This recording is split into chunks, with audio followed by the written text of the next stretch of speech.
ચાલો બાયોલોજીના ધોરણ 11ના તમામ વિદ્યાર્થી મિત્રો ધ્યાન આપે. આપણે પ્રકરણ 13 ચાલુ છે અને એના 12 પ્રશ્ન પૂરા થઈ ગયા છે.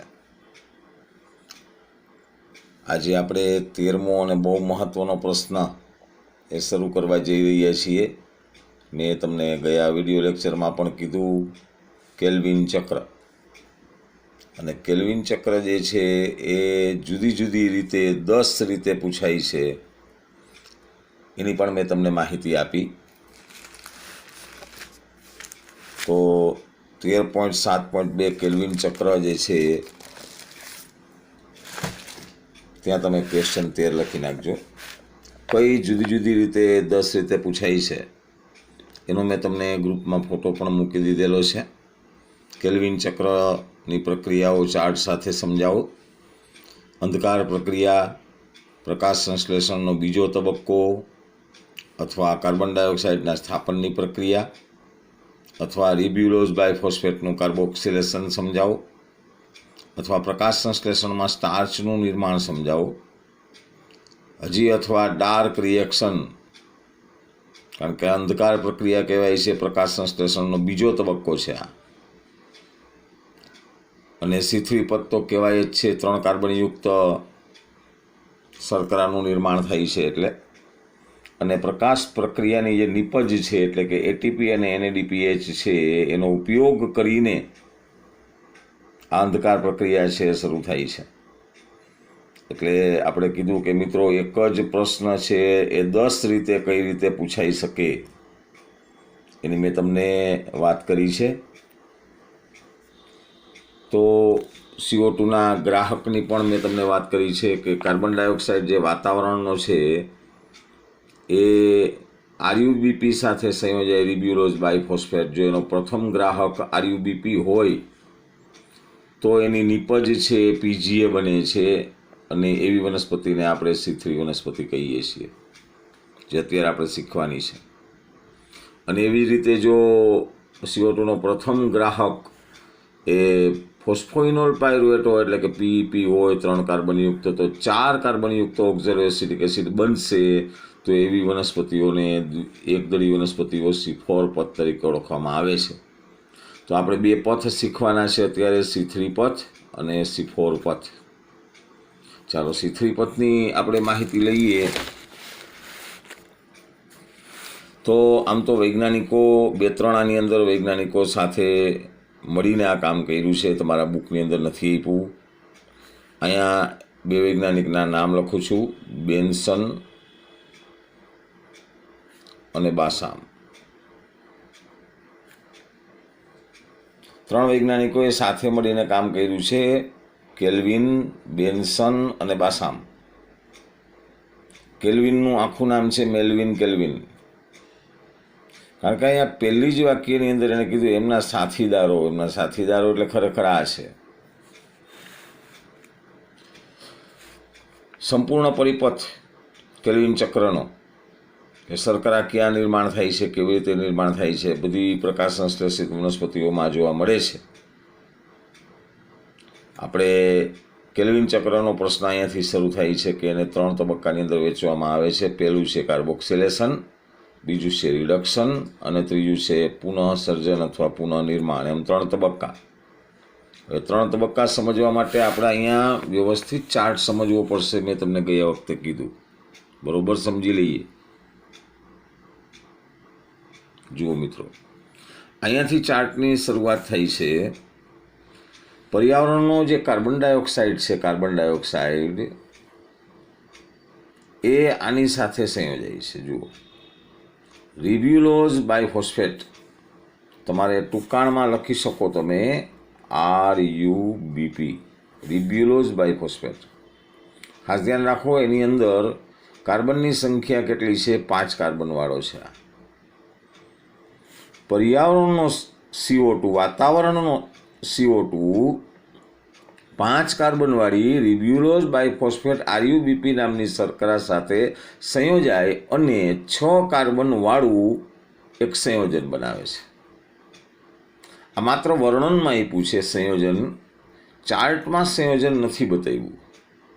જો મિત્રો તમને સહેલું પડે એટલે મેં અહીંયા સંયોજન લખી દીધું છે. 6 કાર્બનવાળું કેવું સંયોજન? મધ્યસ્થી સંયોજન. મધ્યસ્થી એટલે વચ્ચેનું સંયોજન. અને એ સંયોજન એવું છે કે અસ્થાયી છે, એટલે જાજો ટાઈમ એ 6 કાર્બન યુક્ત રહેશે નહીં. થોડાક જ સમયની અંદર 3 કાર્બનવાળી 2 શર્કરામાં રૂપાંતરિત થઈ જાય છે. ખાસ ધ્યાન રાખો, આ મુદ્દો બહુ મહત્વનો છે. આરયુબીપી 5 કાર્બન જેની અંદર છે એ કાર્બન ડાયોક્સાઇડ સાથે સંયોજાય એટલે 5 કાર્બન આના, 1 કાર્બન અહીંયા એવું, 5 ને 1 6 કાર્બનવાળું અસ્થિર સંયોજન બનાવે છે. અને આ અસ્થિર સંયોજન થોડાક જ સમયની અંદર 3 કાર્બનવાળી 2 શર્કરામાં વિભાજિત થઈ જાય છે. 3 કાર્બન, એક 3 કાર્બનવાળી શર્કરા અને બીજી 3 કાર્બનવાળી શર્કરા, એટલે કે 2 અણુ. ખ્યાલ આવી ગયો? 2 અણુ. કાર્બન કેટલા? તો કે 3. અણુ કેટલા? તો કે 2. કેમાંથી બન્યા? તો કે આમાંથી 6 કાર્બનમાંથી. 6 કાર્બનમાંથી તનવાળા 2. અહીંયા સંયોજન કેવું બન્યું? તો કે મધ્યસ્થી સંયોજન. ક્યાંથી બન્યું? કાર્બન ડાયોક્સાઇડ આની હારે સંયોજાણું એટલે બન્યું. આ જે ઘટના છે આરયુબીપીની સાથે કાર્બન ડાયોક્સાઇડ સંયોજાવાની ઘટના, એ ઘટનાને કહેવામાં આવે છે કાર્બોક્સિલેશન. ધ્યાન રાખો, આ કાર્બોક્સિલેશન કોઈ સંયોજન નથી. અહીંયા એવી રીતે અહીંયા બતાવ્યું છે રિડક્શન, કોઈ સંયોજન નથી. તબક્કાનું નામ લખ્યું છે. આ 2 નંબરનો તબક્કો છે, આ 3 નંબરનો તબક્કો છે. ધ્યાન રાખજો, ઘણા એને સંયોજન માની લે છે. મેં પહેલો તબક્કો સમજાવ્યો. શું થાય છે? માત્ર આરયુબીપી કાર્બન ડાયોક્સાઇડ સાથે સંયોજાય, 6 કાર્બનવાળું સંયોજન બનાવે અને 6 કાર્બનયુક્ત સંયોજન 3 કાર્બનમાં વિઘટિત થાય. 1 3 કાર્બનવાળી સંયોજનનું શું થાય છે એ આ ચક્રમાં બતાવ્યું છે. આ બીજા 3 કાર્બનનું શું થાય છે એના માટે બીજું ચક્ર જોઈએ છીએ. એટલે ખાસ અહીં ધ્યાન રાખજો. અહીંયા 1 3 કાર્બનવાળાનું શું થાય એ અહીંયા સમજીએ છીએ. હવે 3 કાર્બનવાળો અણુ કયો? તો કે આ PGA, ફોસ્ફોગ્લિસરિક એસિડ અથવા ફોસ્ફોગ્લિસરેટ. 3 કાર્બનવાળા કીધું ને આપણે કે 6 કાર્બનમાંથી 3 કાર્બનવાળા 2 અણુ બને. કોના બને? તો કે આના બને. 3 ફોસ્ફોગ્લિસરેટના બને. 3 PGA. 3 એટલા માટે લખ્યું છે, એની અંદર કાર્બનની સંખ્યા 3 છે. કેટલા અણુ બને છે? તો 2 અણુ બને છે. કેમાંથી બન્યા? 3 કાર્બનવાળા 6 કાર્બનમાંથી બન્યા. ચાલો, હવે ખ્યાલ આવી ગયો. કઈ પ્રક્રિયાથી બન્યા? કાર્બોક્સિલેશનથી બન્યા. ફરી પાછું, આરયુબીપી CO2 હારે સંયોજાય, 6 કાર્બનયુક્ત સંયોજન બનાવે. આ 6 કાર્બનયુક્ત સંયોજન 3 કાર્બનવાળા ફોસ્ફોગ્લિસરેટ PGA એના કેટલા અણુ બનાવે છે? 2 અણુ બનાવે. આ પ્રક્રિયાને કહેવામાં આવે કાર્બોક્સિલેશન. એટલે મેં આ પ્રક્રિયાને અહીંયાથી આમ કરીને આટલું છે ને એ કાર્બોક્સિલેશન કહી દીધું. આ બધું કાર્બોક્સિલેશન. ચાલો, હવે આવશે આના પછી શું થાય છે. આના પછી બીજો તબક્કો આવે છે. એ બીજો તબક્કોનું નામ છે રિડક્શન. ચાલો, પહેલાં કાર્બોક્સિલેશનનો તબક્કો આમાં વાંચી દઈએ. વર્ણન. કાર્બોક્સિલેશન CO2 સ્થાપનની પ્રક્રિયા છે. CO2 હારે જોડાય છે એટલે બરાબર. એક સ્થાયી કાર્બનિક મધ્યસ્થી સંયોજન બને. હમણાં વાત કરી. કેલ્વિન ચક્રમાં કાર્બોક્સિલેશન અતિ નિર્ણાયક છે. આરયુબીપીનું કાર્બોક્સિલેશન થાય એટલે CO2નો ઉપયોગ થાય. આ પ્રક્રિયા આના માટે એક ઉત્સેચક કામ કરે છે. ખાસ ધ્યાન રાખજો. આરયુબીપી કાર્બોક્સિલેસ. આરયુબીપી કાર્બોક્સિલેસ. હવે આ ઉત્સેચક છે ને એ વારે ઘણીએ તમારે આગળ વર્ણનમાં આવશે. આ ઉત્સેચકનું આખું નામ અહીંયા લખ્યું છે, જુઓ આ જગ્યાએ. એનું નામ છે રૂબિસ્કો. જો રૂબિસ્કો, આનું આખું નામ તમારે તૈયાર કરી લેવાનું. રિબ્યુલોઝ, હું બોલું છું, રિબ્યુલોઝ બાયફોસ્ફેટ કાર્બોક્સાઇલેઝ ઓક્સિજનેઝ, સી એટલે કાર્બોક્સાઇલેઝ, ઓ એટલે ઓક્સિજનેઝ. આખું નામ અહીંયા લખેલું છે, જુઓ, આરયુબીપી કાર્બોક્સિલેઝ. હું આખું નામ બોલું હજી, રિબ્યુલોઝ બાયફોસ્ફેટ કાર્બોક્સાઇલેઝ ઓક્સિજનેઝ, એને કહેવામાં આવે રૂબિસ્કો. તો મિત્રો, આ જગ્યાએ પેલું જે મેં તમને વિભાગ કીધો આ કાર્બોક્સિલેશનનો, અહીંયા કાર્બોક્સિલેશન કરાવવા માટે કયો ઉત્સેચક ભાગ લઈએ છીએ? આરયુબીપી કાર્બોક્સાઇલેઝ ઓક્સિજનેઝ, આપણે ટૂંકાણમાં કીધું રૂબિસ્કો. તો એ ચાર્ટમાં નથી બતાવ્યું, પણ મેં અહીંયા લખી દીધું કે તમે એરો કરીને તમે એમ સમજાવી શકો કે ભાઈ આ જગ્યાએ આ ઉત્સેચક ભાગ લે છે. ખ્યાલ આવી ગયો? ચાલો, આ પહેલો તબક્કો છે. ફરીથી રિપીટ કરી જાઉં છું. આરયુબીપી કાર્બન ડાયોક્સાઇડ સાથે સંયોજાય, 6 કાર્બનવાળું મધ્યસ્થી સંયોજન બનાવે. આ મધ્યસ્થી સંયોજન તન કાર્બનવાળા 2 અણુમાં રૂપાંતરિત પામે. કયા 2 અણુ? ફોસ્ફોગ્લિસરેટના 2 અણુ, 3 પીજીએના 2 અણુ. આના માટે જવાબદાર ઉત્સેચક કોણ છે? તો કે આ છે, રૂબિસ્કો છે. આ ઘટનાને પહેલા તબક્કો તરીકે ઓળખવામાં આવે. આ ઘટનાનું નામ શું? તો કે એને કહેવામાં આવે કાર્બોક્સિલેશન. ચાલો, પહેલો તબક્કો. બીજો તબક્કો એટલે રિડક્શન કહેવાશે. ફોસ્ફોગ્લિસરેટ છે, એમાંથી અહીંયા તમે જુઓ ટ્રાયોસ ફોસ્ફેટ બને છે, 3 કાર્બનવાળી. આમાંથી આ બને છે, પણ બનતા પહેલાં આ જગ્યાએ તમે જુઓ એટીપી વપરાય છે. એટીપીના 2 અણુ છે, એમાંથી એડીપી બને છે. જુઓ, અહીંયા 3 ફોસ્ફેટ, અહીંયા 2 ફોસ્ફેટ, એડીપી. એનો જ્યાં ઉલ્લેખ હોય ને ત્યાં સમજી લેવાનું એટીપી વપરાય છે. એડીપીમાંથી એટીપી બનતું હોય ને તો સમજવાનું એટીપી બને છે. અહીંયા એટીપીમાંથી એડીપી બને છે, એટલે એનો અર્થ એ થયો 3 ફોસ્ફેટમાંથી 2 ફોસ્ફેટ બન્યા છે, એટલે કે એટીપી વપરાય છે. કેટલા અણુ વપરાય છે? તો કે 2 અણુ વપરાય છે. ચાલો, બીજું શું વપરાય છે?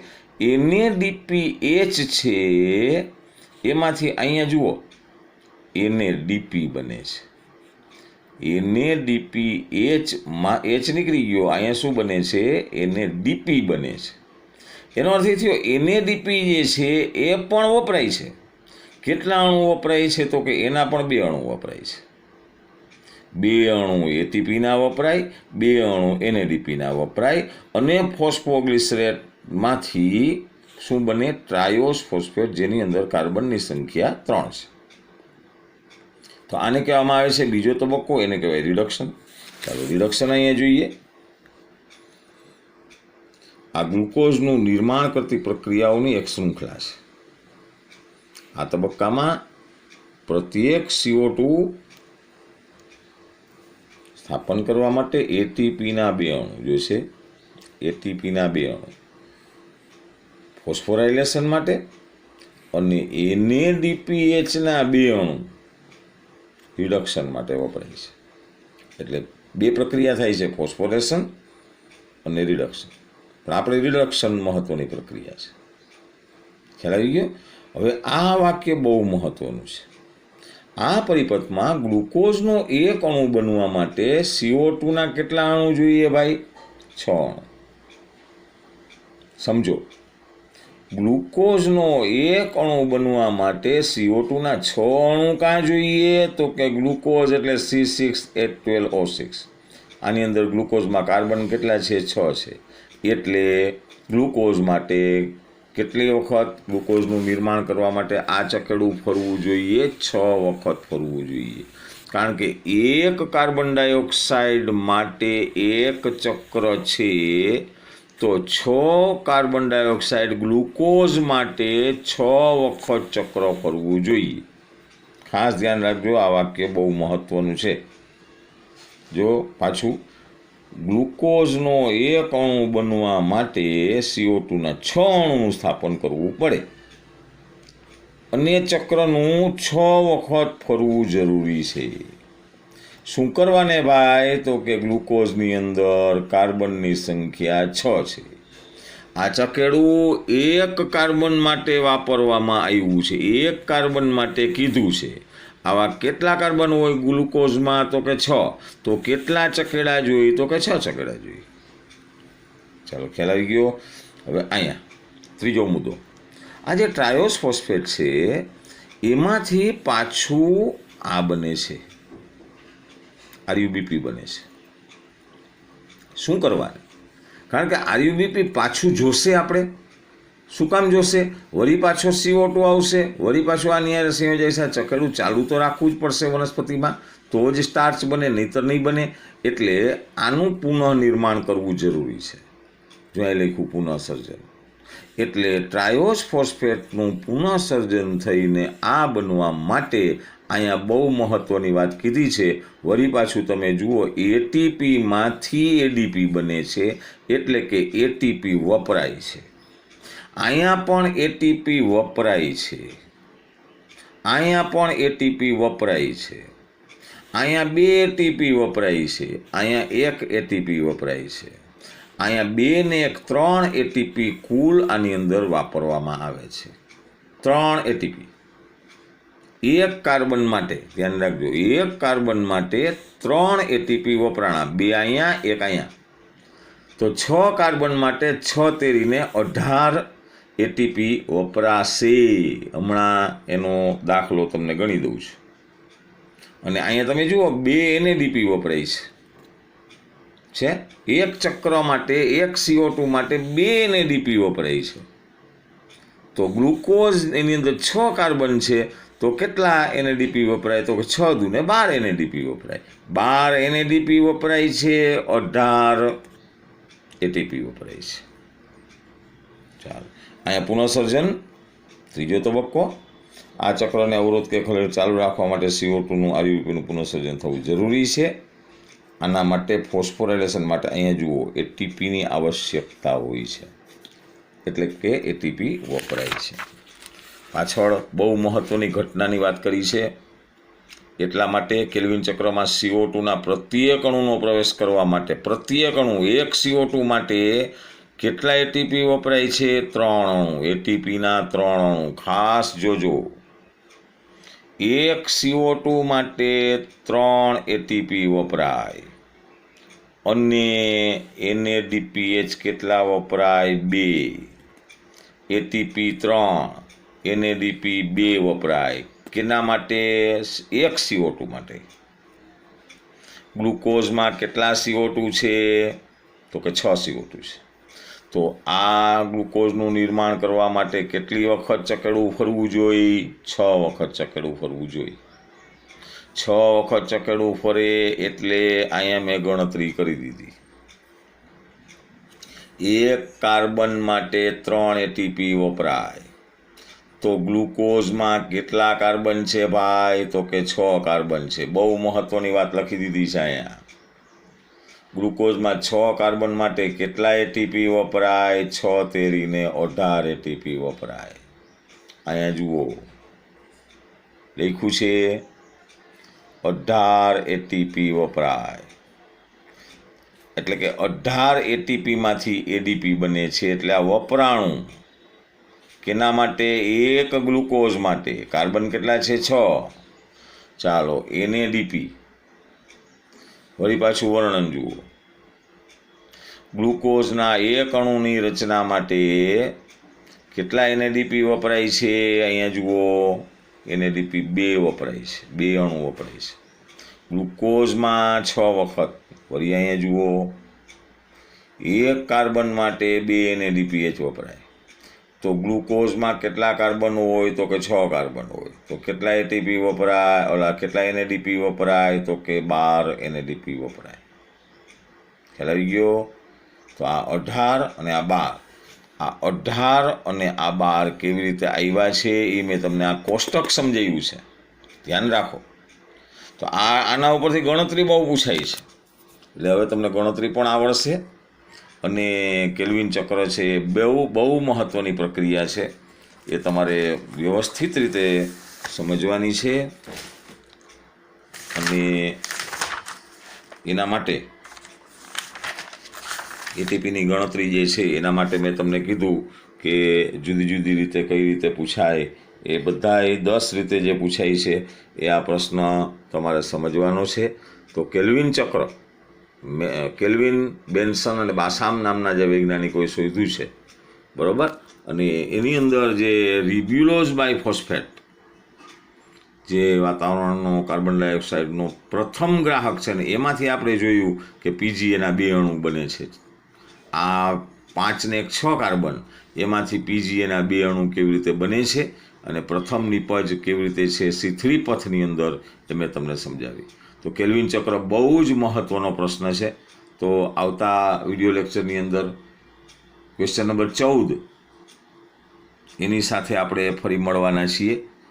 C4 પથ, આ હતું C3 પથ. તો આવતા વિડીયો લેક્ચરમાં દરેક બાળકોને ફરી મળીએ. ત્યાં સુધી બધા વિદ્યાર્થીઓ તૈયારી કરજો અને નોટની અંદર તમારે આકૃતિ કેલ્વિન ચક્રની દોરવાની છે, બધા ચાર્ટ દોરવાના છે અને બહુ વ્યવસ્થિત રીતે તૈયારી કરવાની છે. આવતા વિડીયો લેક્ચર સુધી તમામ વિદ્યાર્થીઓને ગુડ બાય, આવજો.